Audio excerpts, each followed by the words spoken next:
what I aim to do is to sprinkle a few facts around the songs that we're playing today so that it gives you a better insight into where your favourite alcohol comes from.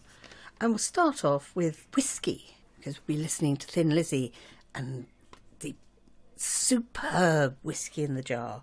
And did you know that Frank Sinatra was buried with a bottle of Jack Daniels? And in France, whiskey accounts for the highest retail sales of any spirit in France at 47.2%. And when you think that we think of them as wine drinkers, it's amazing. Whereas cognac is only 0.7% of all sales. And in 1956, whiskey replaced William in the NATO phonetic alphabet. Bet you didn't know that. I wondered why they used whiskey as well. Gin is the national spirit of England, but Holland made it first.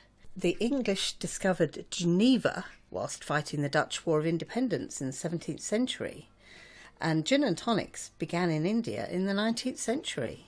In efforts to avoid malaria, demand for Indian tonic water grew, and gin was added to soothe the bitter taste.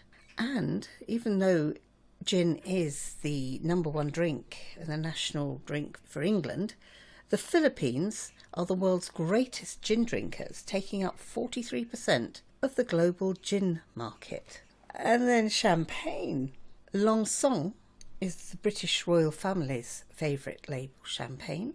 There are 49 million bubbles in a 750ml bottle of champagne. And it's not champagne unless it comes from the French region of Champagne. Otherwise they have to call it legally German champagne or Spanish champagne or Bolivian champagne. And as promised, have a little bit of summer wine with Nancy Sinatra, followed by whiskey in the jar. Just listen out for that incredible guitar solo at the beginning.